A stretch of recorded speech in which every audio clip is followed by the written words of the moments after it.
જય શ્રી કૃષ્ણ મારી માતાઓ બહેનો. ચાલો આજે આપણે સાંભળીશું વટ સાવિત્રી વ્રત વિધિ અને વ્રત કથા વિધિ. જેઠ સુદ 11થી આ વ્રત શરૂ કરીને પૂનમના દિવસે પૂરું કરવું. ઘણી બહેનો જેઠ સુદ 13થી પણ આ વ્રતનો આરંભ કરે છે. વડના વૃક્ષ નીચે મહિલાઓએ સંકલ્પ કરવો છે કે પરિવારના સુખ સમૃદ્ધિ અને અખંડ સૌભાગ્ય માટે હું બ્રહ્મ સાવિત્રી વ્રત કરી રહી છું. મને તેનું સંપૂર્ણ ફળ પ્રાપ્ત થાય. આ વ્રત કરનારે વ્રત દરમિયાન ફળાહાર કરવો, અબીલ, ગુલાલ, કંકુ, ચોખા અને ફૂલોથી વડનું પૂજન કરવું, વડને જળ ચઢાવવું, પછી સૂતરનો દોરો વડના થડને 108 વાર વીંટાળીને પ્રદક્ષિણા કરવી. પ્રદક્ષિણા વેળાએ નમો વૈવ સ્વતાય મંત્રનો જાપ કરવો. સાથે પોતાના પતિના દીર્ઘાયુ માટે પ્રાર્થના કરવી. વડને જળ ચડાવતી વેળાએ ભગવાનને પ્રાર્થના કરવી. વ્રત કરનારે આ દિવસોમાં સતી સાવિત્રીની કથા અને વાર્તા જરૂરથી સાંભળવી. વ્રત પૂરું થાય પછી સૌભાગ્યવતી સ્ત્રીઓને કંકુના ચાંદલા કર્યા પછી જ જમાડવું. તો વ્રત કથા આ પ્રમાણે છે. ઘણા વર્ષો પહેલોની વાત છે. અશ્વપતિ નામનો એક રાજા હતો. તેને એક રાણી હતી જેનું નામ હતું વૈશાલી. રાજા અને રાણી ખૂબ જ ઉદાર અને માયાળુ હતા. તેઓ બધી જ રીતે ખુશ હતા, પરંતુ તેઓના ઘરે સંતાનની ખોટ હતી. એક દિવસ તેમના મહેલમાં સાધુ મહારાજ આવ્યા. તેમણે પણ રાજા રાણીની સ્થિતિ જોઈને દુઃખ થયું. આથી તેમને વાજિયા મેણું ભાગવા માટે સાવિત્રી દેવીનું વ્રત કરવાનું કહ્યું. રાજા રાણીએ સાવિત્રી દેવીનું વ્રત કરવાનું શરૂ કર્યું. થોડા સમય પછી દેવી પ્રસન્ન થયા. રાજા રાણીએ કહ્યું કે માતા, અમે બધી જ રીતે ખુશ છીએ, પરંતુ અમારા ઘરે સંતાનની ખોટ છે. માતાએ કહ્યું કે તમારા ભાગ્યમાં પુત્ર નહીં પણ પુત્રી છે. તે પુત્રી એવી ગુણિયલ અને ભક્તિવાળી હશે જે આગળ જતાં તમારું નામ રોશન કરશે.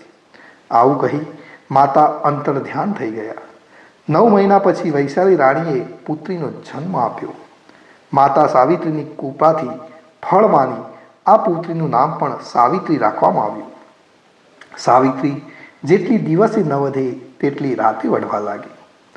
રાજા રાણી તેને લાડકોડથી ઉછેરવા લાગ્યા. તે દેખાવે ખૂબ સુંદર હતી. વળી માતા પિતાના સંસ્કાર પણ વારસામાં મળ્યા હતા. સમય જતાં રાજા રાણીને તેના લગ્નની ચિંતા થવા લાગી. રાજા રાણીએ 4 દિશાઓમાં યોગ્ય મૂર્તિઓ મેળવવા માટે તપાસ કરી, પણ સાવિત્રીને યોગ્ય વર ક્યાંય મળ્યો નહીં. આથી છેવટે તેમને સાવિત્રીને જ પોતાના વરની પસંદગી કરવા કહ્યું. સાવિત્રીએ વનમાં આશ્રમ બાંધીને રહેતા ધુમ્મતસેન રાજાના પુત્ર સત્યવાન ઉપર પોતાની પસંદગી ઉતારી. આ વાત સાંભળી રાજા રાણી ખુશ થઈ ગયા. આ સમયે નારદજી ત્યાં આવ્યા. રાજા રાણીએ નારદજીની સલાહ માગી. નારદજીએ કહ્યું કે હે મહારાજ, સત્યવાન બધી જ રીતે તમારી પુત્રી માટે યોગ્ય છે, પણ રાજા રાણીએ ચિંતાના સ્વરે કહ્યું, પણ શું મુનિરાજ? નારદજીએ કહ્યું કે સત્યવાનનું આયુષ્ય ખૂબ જ ટૂંકું છે. હવે તે માત્ર 1 જ વર્ષ જીવી શકશે. આ સાંભળીને રાજા રાણીને ખૂબ દુઃખ થયું. તેઓએ પોતાની પુત્રીને સમજાવી કે તું સત્યવાનને પરણવાનો વિચાર માંડી વા. સાવિત્રીએ તેના માતા પિતાને કહ્યું કે મારા ભાગ્યમાં જે થવાનું હશે તે થશે, માટે તમે ચિંતા ન કરો. મેં સત્યવાન સાથે લગ્ન કરવાનું નક્કી કર્યું છે અને હું તે વાતથી ફરીશ નહીં. સાવિત્રીની મક્કમતા જોઈ રાજા રાણી પણ ચૂપ થઈ ગયા. રાજા અશ્વપતિના છૂટકે ધુમ્મતસેન રાજાના આશ્રમમાં ગયા અને પોતાની દીકરીનું માંગું નાખતા કહેવા લાગ્યા કે હે રાજા, હું રાજા અશ્વપતિ છું અને મારી પુત્રી સાવિત્રીને આપના પુત્ર સત્યવાન સાથે પરણવા ઈચ્છું છું. રાજા ધુમ્મતસેને કહ્યું કે ક્યાં તમે અને ક્યાં હું? મારી પાસે રાજપાટ પણ નથી રહ્યા. મારા દુશ્મનોએ મારું રાજ પડાવી લીધું છે. આથી હું વનમાં આશ્રમ બાંધીને બાકીના દિવસો વિતાવું છું. તમારી દીકરીને શા માટે નર્કમાં ધકેલો છો?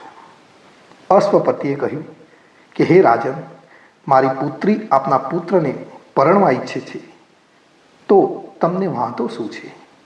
રાજા ધુમ્મતસેને કહ્યું કે મને એમાં શું વાંધો હોય, ખુશીથી મારા પુત્ર સત્યવાન સાથે તમારી પુત્રીને પરણાવો. તેઓ ઊભા થવા ગયા. તેઓ આંધળા હોવાના કારણે પાણીના માટલા સાથે અથડાયા અને પડ્યા. પડતા પડતા બચી ગયા. સત્યવાન તેઓ આવી ગયો અને તેણે પિતાજીને બેસાડી દીધા. સારું મુહૂર્ત જોઈને અશ્વપતિએ સાવિત્રીને સત્યવાન સાથે ધામે ધૂમ પરણાવી દીધી.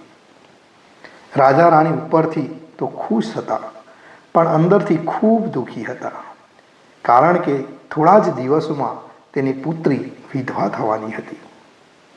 લગ્ન પછી સત્યવાન અને સાવિત્રી આનંદથી રહેવા લાગ્યા. પતિ પત્ની એકમેકને ખૂબ જ પ્રેમ કરતા હતા. જ્યારે સાવિત્રીએ પોતાના પતિ વિશે નારદજી પાસેથી ટૂંકા જીવન વિશેની વાત સાંભળી હતી, ત્યારથી તેણે સાવિત્રી દેવીની આરાધના કરવાનું શરૂ કર્યું હતું.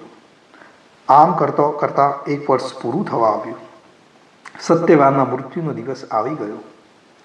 એ દિવસે સવારે સત્યવાન જંગલમાં લાકડા કાપવા જવાનું હતું.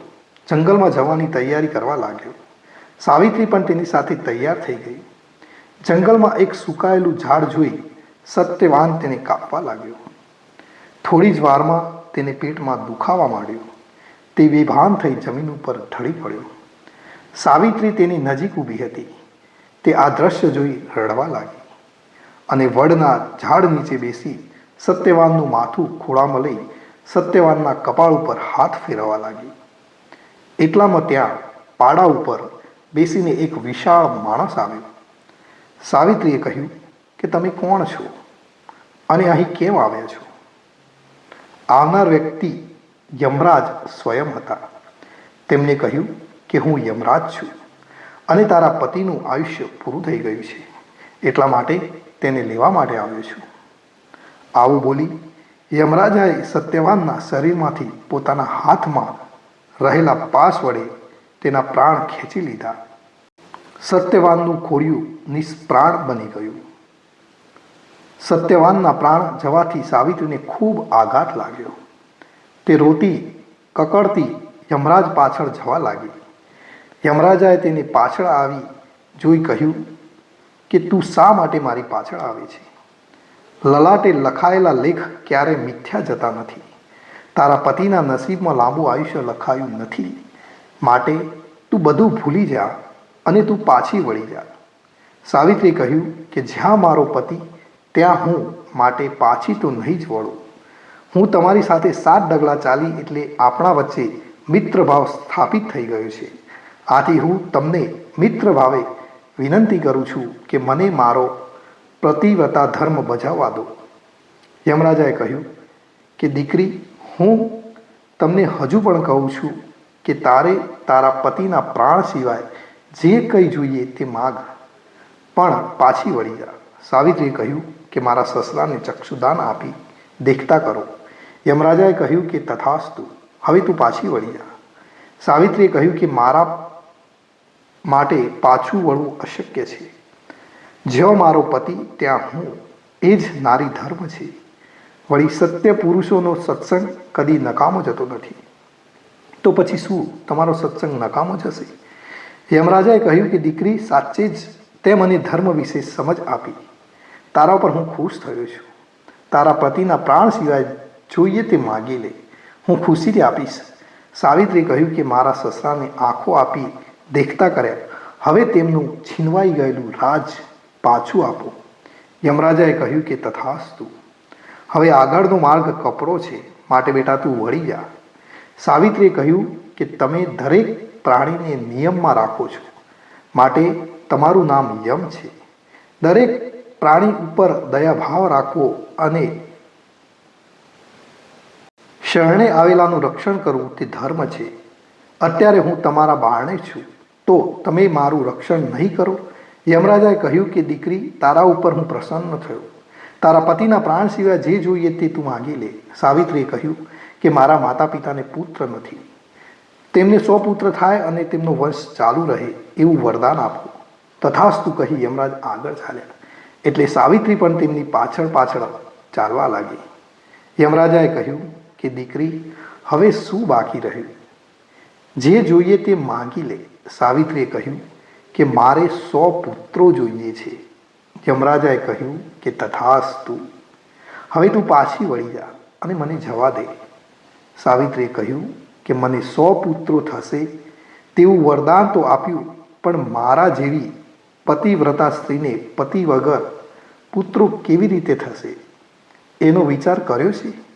માટે તમે મારા પતિને પાછો મને સોંપી દો. સાવિત્રીની ચતુરાઈથી યમરાજા ખુશ થઈ ગયા. તમામ માટે વરદાનને ફળીભૂત કરવા માટે સત્યવાનના પ્રાણ સાવિત્રીને આપે જ છૂટકો હતો. તેમના વચનમાં તેઓ બંધાઈ ગયા હતા. યમરાજાએ કહ્યું કે દીકરી, હું તારા પતિ ભક્તિથી ખુશ થયો છું.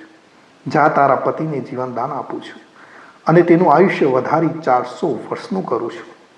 ખુશીથી તારા પતિને લઈ જા. આશીર્વાદ આપી યમરાજ ત્યાંથી ચાલ્યા ગયા. સાવિત્રી પોતાના પતિનો દેહ જે વડ નીચે પડ્યો હતો ત્યાં ગઈ અને તેનું માથું ખોળામાં લીધું. એટલી વારમાં સત્યવાન આળસ મરડી ઊભો થયો. સત્યવાનને સજીવ થયેલો જોઈ સાવિત્રીની આંખોમાં આંસુ આવી ગયા. સત્યવાનને પોતાના સ્વપ્નમાં જોયેલી બધી વાત સાવિત્રીને કહી. જવાબમાં સાવિત્રીએ બધી હકીકત પોતાના પતિને કહી. યમરાજના વરદાનના પ્રતાપે સત્યવાનના પિતાને આંખો આવી ગઈ. ગુમાવેલું રાજ્ય પરત મળી ગયું. સાવિત્રીની માતાએ 100 પુત્રને જન્મ આપ્યા અને પોતે પણ 100 બળવાન પુત્રોની માતા બની. આમ બધે જ આનંદ છવાઈ ગયો. હે સાવિત્રી માતા, તમે જેવા સાવિત્રીને ફળ્યા તેવા તમારું વ્રત કરનારને અને સાંભળનારને ફરજો.